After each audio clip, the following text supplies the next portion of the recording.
conversations.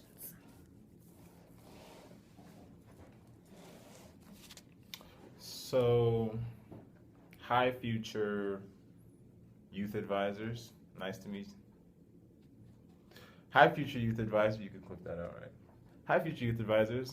This is just one of our vlogs for you guys, just to help you out in your new roles. Probably not new anymore since this is like the sixth, seventh month. But today we're going to be talking to you about a training we had to go to called Crucial Conversations. Yeah, so Crucial Conversations is a training on how to have effective conversations that could be, that could go the wrong way, or That could that, become arguments. yeah, or that someone could get really hurt by, and just making them easy, easy for people to understand and to say. Um, we went to this we went to this training because, during our stay here or our work here, we didn't know a lot, and we kept coming, with our supervisors about learning opportunities and things like that. And I think they were always talk about, this is a crucial conversation, and we're like, what the heck is that? Like, why are you using this lingo with me and things like that? So Yeah, we didn't know what they were talking about. yeah, we didn't know what they were talking about. So we went to this training, and I think it's a really good training. It's really long though. It's 2 days. 8 hours each. But you don't have to use it just in work. I mean, it works with everybody. You could use it with your boyfriends, husbands, moms, teachers. Kids. Yeah, you could use it with anybody. Friends. And so just, so they give you materials, they give you this book, and then they give you DVDs, and then they give you this little toolkit that you fill out. It's basically an outline of the whole 16 hours training. So they walk you through the 9 chapters, and then you just you just fill it out with everything that they say, and they just help you understand more about how to have a crucial conversation and things like that. And they also give you these little cards that I think are really helpful. So, how do I open this? Oh, there we go. Okay, so I don't know if you guys could skip through this one if you really don't want to hear about it, but it's just like the gist of what it is. Yeah. So I think it's 9 steps, right? yeah. 9 steps. So when you're trying to have, like they give some really like crazy out there examples in the training, which we thought wasn't so. They weren't realistic. Yeah, they weren't so helpful to us, because it was just like bosses telling their employees that they just suck. And hopefully it's not realistic. yeah, probably not here, but it was just we didn't think it was realistic.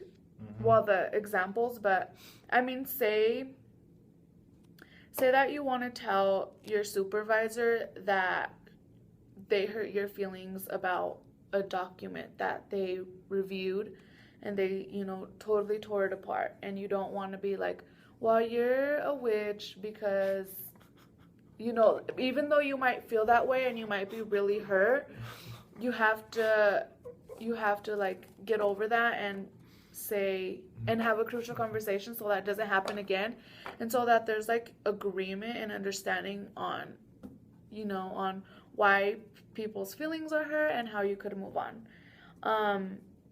And I think that can really help. It helped me a lot understand why we were having conversations like this, and the skills that they were using on us. Like, yeah. After we went to the training, we kind of realized that they've been to the training already. You know what I'm saying? Like, yeah. They already had some skills that they've been putting in place. Yeah, and it helped, like looking back at it, it helped me like realize on how I could have, if I would have been to the training earlier and someone was trying to have a crucial conversations with me, I could have been like, okay, now I can, this is the time where I can, collect my thoughts and put my feelings aside and tell them the facts and things like that. Just so I could, like, it could be back and forth, not just one person telling me stuff. I think that would have been really helpful. So yeah, it's a really good training. And for crucial conversations, it's not like the person that you're talking to is gonna call it out that this is a crucial conversation. You just know because like it's tense. I think they said it's high stakes. Like your feelings are probably gonna get hurt, or their feelings are probably gonna get hurt, and there's something important on the line, and you guys are really on like opposite ends about it. Because if it's not really that big of a deal, there's no need to use crucial conversations at all. Just have a regular discussion. Don't cry about it.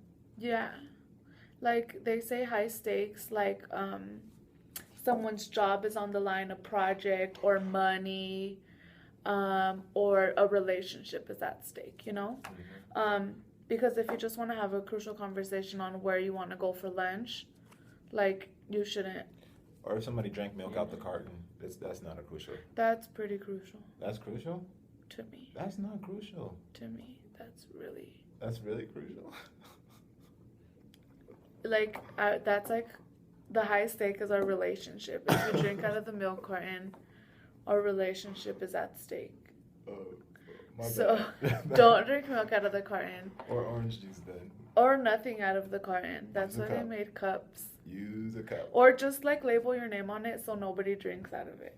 Yeah. Or don't share, you know? Okay. Anyways, another crucial conversation example is like, okay, so if you're a supervisor or you're supervising somebody and they're not doing their work, and you know you always see them like on YouTube and like, even though you're allowed to be on YouTube here. Well, yeah, but like, you know, giggling and being like, oh, I found this really cool video about a fox and what does the fox say and stuff like that. And then you're like, what does it have to do with your work? And they're like, nothing, it's just totally funny. And you're like, oh, okay, that's cool. And then you're like, so did you review your RPGs, for example?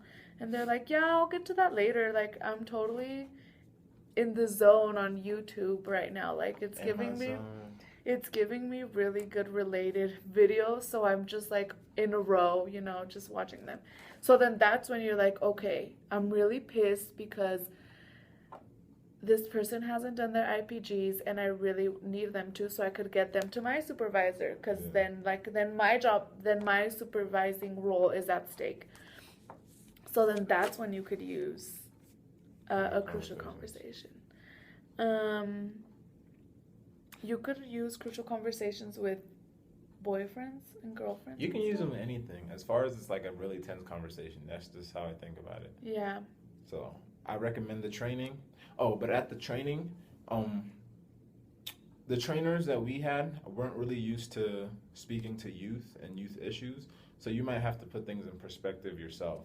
Like a lot of it is business focused, and if you have a good boss, you probably won't relate to it. But you can always like tie it back to the personal life or your business life as it relates.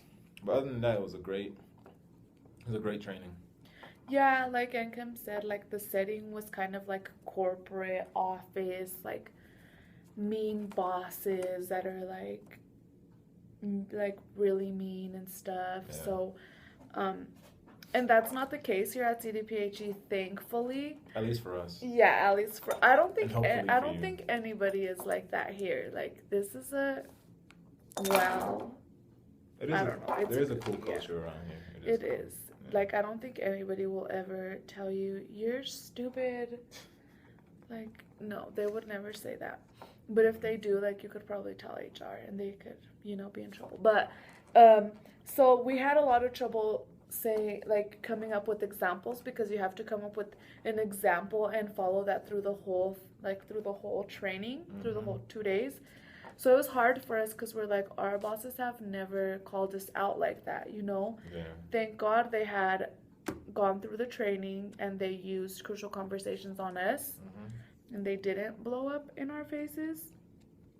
So that was a really challenging part. Also like Enkem said, the trainers, you know, didn't know that. Because since you're probably going to be the youngest ones at the department, so a lot of these trainings, they're not really meant for people our age. So they're really like tied to older folks, and so the trainers might not know how to relate with you, but you can always help feed that process. Like, be engaged and give your perspective during the training because it's valuable. Yeah, like sometimes, well, I spoke out, in the training and saying, oh, like, does is this an example of this? When I do, was rude though. when I do things with my son, like, can I use that, or co-parenting, or just like telling, like, kind of letting them know that you need other examples might help. And this is for any training. You could be blunt about it because she was. I don't really speak out much, but she was speaking out and she was being subtle about it because she's cool like that. But you could just be blunt, like, "Hey, I can't relate to this. Can you make this more?" Okay, maybe not. Don't do that. I don't think that's a good idea. You think that's a good idea? I don't know. I don't think that's a good idea. But yeah, just be open and let them know that this should make it more relatable to you in your life. Because you paid to be there. Yeah, and I think you should get everything that you can out of it. Because it's worth it. Yeah, so on the next video, we're going to talk about professional development, and we're going to get more in depth about, what that means, and a little bit more about trainings and what you can get out of them. Cool. Deuces.